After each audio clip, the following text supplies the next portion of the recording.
बिस्मिल्लाहिर्रहमानिर्रहीम। आप देख रहे हैं डेली पॉजिटिव न्यूज और मैं हूं आपका होस्ट राना इल्लाह। नाज़रीन, आज हम बात करेंगे कि सरगोदा में एक जबरदस्त मुकाबले के बाद इलेक्शन हुए और उस इलेक्शन के नताइज का डिस्कस करेंगे हम आमिर सुहेल साहब से। अस्सलाम वालेकुम आमिर भाई। वालेकुम अस्सलाम इजाज भाई। आमिर भाई, फारूक वोरा साहब बिला मुकाबला तक जीत गए हैं।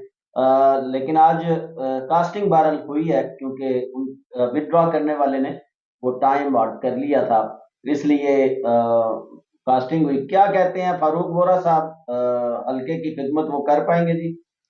देखें इजाज भाई, फारूक वोरा साहब जो पिछले 5-7 दिन से सूरत हाल क्लियर हो चुकी थी ऑलमोस्ट कि वो इलेक्शन जीत रहे थे, और मेरे हिसाब में तो इंटेलिजेंट डिसीजन किया काशान साहब ने कि वो उनके हक में विड्रा करके सेरेमोनियल सी वो कास्टिंग हुई, क्योंकि टाइम के बाद उन्होंने किया था।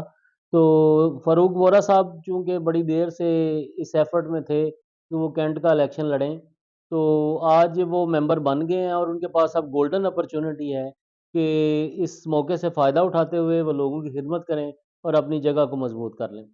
दूसरे नंबर पे आमिर भाई, एक मैं तो इसे बहुत बड़ा अपसेट समझता हूँ। वार्ड नंबर 10 जो कि तारकाबाद में है और मुल्हिका उसके साथ छोटी छोटी कॉलोनियां हैं। अब जवार हुसैन शाह साहब और जो उर्फ बारी शाह और गुलशेर साहब, मैं पहले कल का भी सर्वे आपको मैंने दिखाया है। इसके अलावा इससे पहले भी एक सर्वे मैं वहां से करके आया हूँ। लोग बिल्कुल बारिश आप यूं समझ लें कि 80% लोग बारिश के लिए सारे वो थे। आपने कमेंट्स भी देखे होंगे कि कमेंट्स में भी हमारे लोग कहते हैं कि वाकई हम रियल सर्वे करते हैं। लेकिन बारिशा साहब हार गए, हार 57 वोटों से, 50 वोटों के करीब, मतलब उन्हें हार मिली। इस बारे में क्या कहते हैं कि आखिर रातों रात क्या माजरा हुआ? इसमें इजाज़ भाई, आप बिल्कुल ठीक कह रहे हैं, ये बिल्कुल अनएक्सपेक्टेड रिजल्ट है।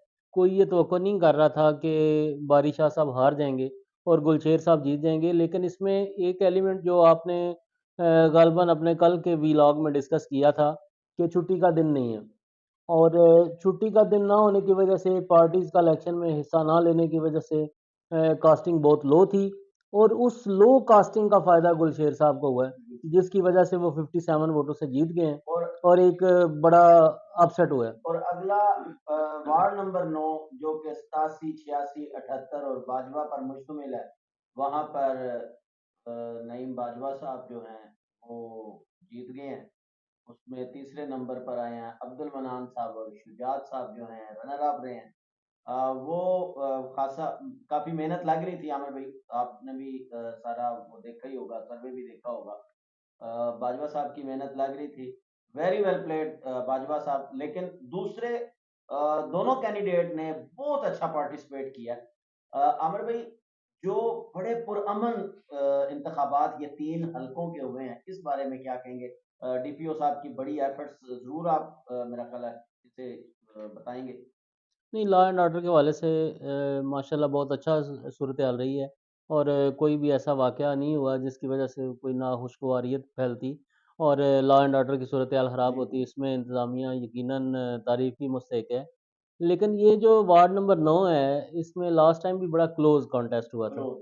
और आपको याद होगा कि सब वार्ड्स के रिज़ल्ट जो हैं कंपाइल हो चुके थे, लेकिन इसका रिज़ल्ट जो है ना वो लटका हुआ था। बिल्कुल ऐसे ही है, और बिल्कुल। एट द एंड वो आसफ कालू साहब जीते। लेकिन इस दफ़ा वो आसफ कालू साहब के पैनल के मनान साहब तो थे, लेकिन मनान साहब कोई मजबूत उम्मीदवार नहीं थे, अ, जिसकी वजह से वो कॉन्टेस्ट जो पहले भी दिलचस्प था और हुआ, और तवक्को थी कि वैसे बाजवा साहब जीत जाएंगे। यहाँ पर नाज़रीन, आपसे इजाज़त लेने से पहले मैं अपने सरगोदा के अफसरान बाला से बहुत खुश हूँ और यकीनन हमारे अहले सरगोदा बहुत खुश हैं।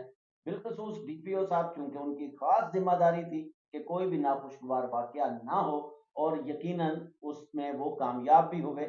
बड़ी एफर्ट्स थी, हमने सारा दिन देखा कि बड़ी फोर्सेस उन्होंने लगाई हुई थी, किसी किस्म का कोई प्रॉब्लम नहीं हुआ, जो कि एक बहुत पॉजिटिव साइन है। इंशाल्लाह ताला हम आपकी डीपीओ साहब से भी मुलाकात भी करवाएंगे और उन्हें अपने चैनल के तवसत से मुबारकबाद भी आमिर भाई बनती है उनकी। जी, बिल्कुल भाई। और मैं आमिर भाई जाते हुए ये ज़रूर आपसे भी कहना चाहूँगा, अपने व्यूअर से भी कहना चाहूँगा कि जहाँ हम अफ़सरान पर तनकीद बड़े खुले दिल से करते हैं, अगर उनका कोई अच्छा काम देखें तो हमें उन्हें एप्रिशिएट भी करना चाहिए, तारीफ़ भी करें। जी, बिल्कुल तारीफ़ भी सही कह रहे करनी हैं। चाहिए। बिल्कुल सही। थैंक यू सो मच जी। अल्लाह हाफ़िज़। डेली पॉज़िटिव न्यूज़ को आप देखते रहें, इसे प्रमोट करें, क्योंकि हमने पॉज़िटिविटी को प्रमोट करना है। Thank you.